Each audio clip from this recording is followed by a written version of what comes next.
Xin chào tất cả các bạn, mình là Quỳnh Nga, giám đốc của Học viện Natalie PMU and Academy. Chủ đề của video ngày hôm nay của chúng ta là một chủ đề không quá mới mẻ, đó chính là phân biệt giữa các kỹ thuật xăm, phun, thêu, điêu khắc và tạo sợi hair shop. Ưu nhược điểm của các kỹ thuật này là gì? Đây thực sự là một chủ đề không quá mới mẻ, tuy nhiên vẫn nhận được rất là nhiều sự quan tâm, đặc biệt của các khách hàng trong việc lựa chọn cái dịch vụ phù hợp cho mình.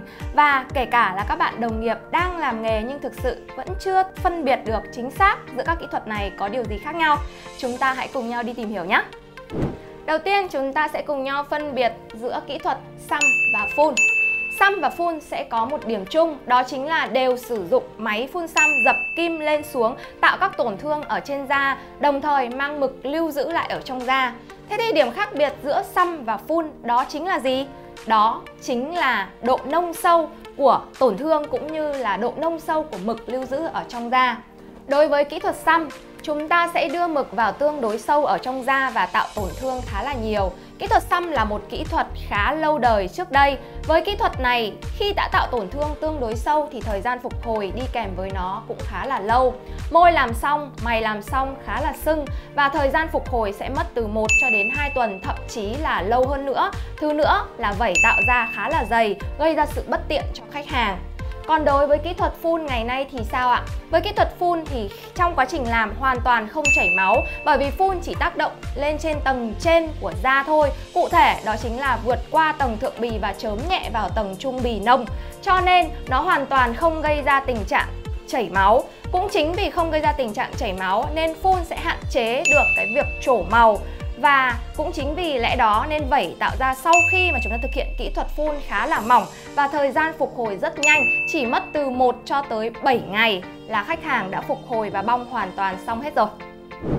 Cũng chính vì lẽ đó, xăm sẽ lưu giữ mực rất là lâu và không thể tự đào thải được. Có những người xăm cách đây 10 năm, 20 năm hình xăm vẫn còn nguyên.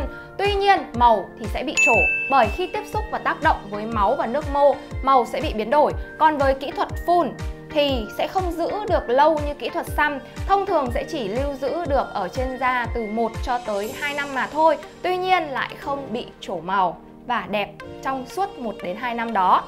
Có rất là nhiều bạn đồng nghiệp luôn tự nhận mình thực hiện kỹ thuật phun hiện đại nhất. Tuy nhiên trong quá trình làm thì lại gây chảy máu rất là nhiều và tạo ra vảy dày, thời gian phục hồi chậm. Thì như vậy đó thực sự không phải là phun mà các bạn đang thực hiện kỹ thuật xăm đấy. Cùng là kỹ thuật phun nhưng có quá nhiều tên gọi khiến cho các bạn cảm thấy vô cùng bối rối. Thực ra thì tên gọi nó chỉ là tên gọi mà thôi. Đó là các cách đặt tên sao cho kỹ thuật của mình trở nên mỹ miều nhất. Các bạn đừng quan tâm tới nó, hãy quan tâm tới các yếu tố sau. Thứ nhất là kỹ thuật này tổn thương tạo ở trên da nhiều hay ít, có sưng, đau, chảy máu nhiều hay không. Thứ hai đó là thời gian phục hồi lâu hay mau. Và thứ ba đó chính là kết quả sau bong như thế nào, có bị trổ màu và xỉn màu sau đó hay không. Phun xăm là cách tạo ra các sản phẩm mày, môi, mí bằng phương pháp phủ màu. Còn thêu, điêu khắc và tạo sợi hair shop là tạo ra các sợi chân mày sao cho giống với các sợi chân mày thật.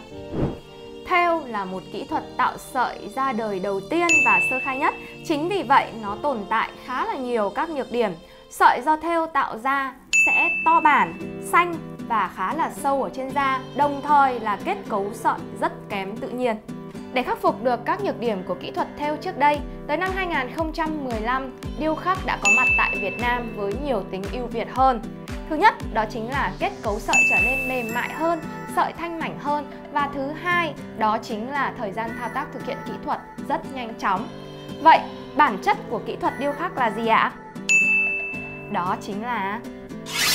Oh no! Bản chất của kỹ thuật điêu khắc đó chính là tạo ra các vết cắt ở trên da. Mực sẽ theo các vết cắt này để lưu giữ lại.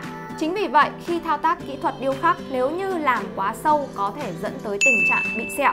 Thêm một điều nữa, điêu khắc khá là kén da. Với những chất da mỏng, những chất da nhiều dầu, khi thực hiện kỹ thuật điêu khắc rất dễ chảy máu và nước mô, từ đó dẫn tới việc loang sợi, bể sợi và trổ màu. Đây chính là những mặt hạn chế của kỹ thuật điêu khắc. Để có thể giữ được sợi trong điêu khắc thì các vết cắt tạo ra trong quá trình điêu khắc phải có độ sâu tương đối đồng nhất. Chính vì vậy, việc nhấn nhá hiệu ứng sợi đậm, sợi nhạt là điều khá khó đối với kỹ thuật điêu khắc. Chúng ta không thể nào tạo ra một sợi đậm hơn bằng việc tạo ra một vết cắt sâu hơn và to hơn được, bởi vì điều này sẽ gây ra tình trạng loang xanh nở sợi rất xấu. Chính vì vậy, về mặt bản chất, điêu khắc chỉ dừng lại ở mức 2D chứ không thể nào có kỹ thuật điêu khắc 3D, 4D, 5D, 6D hay 12D như nhiều người quảng cáo đâu nhé. Vậy, kỹ thuật tạo sợi chân mày 3D liệu có thực sự tồn tại? Câu trả lời là có, đó chính là kỹ thuật tạo sợi chân mày siêu thực Hair Shop. Đây là một kỹ thuật mà chúng ta sẽ không sử dụng lưỡi khắc để tạo ra các vết cắt ở trên da, mà chúng ta sẽ sử dụng máy phun xăm dập kim lên xuống đưa theo mực mang vào trong da. Đây là một kỹ thuật trong quá trình làm sẽ không gây ra chảy máu.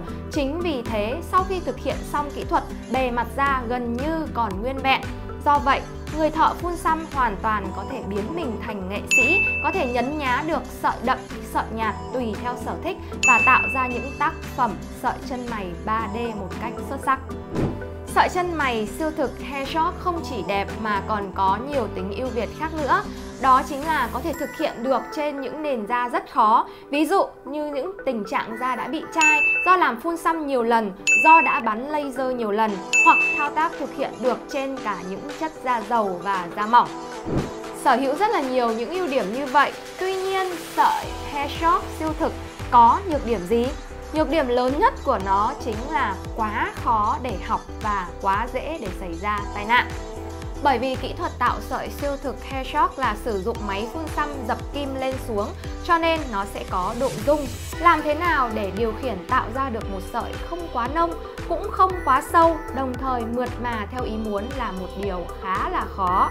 Chính vì vậy, trong quá trình học tập, trau dồi, làm nghề, Quỳnh Nga đã đúc rút ra một công thức, một cách thức đi sợi vô cùng đơn giản và dễ hiểu. Đó chính là công thức đi sợi Sexy and Short.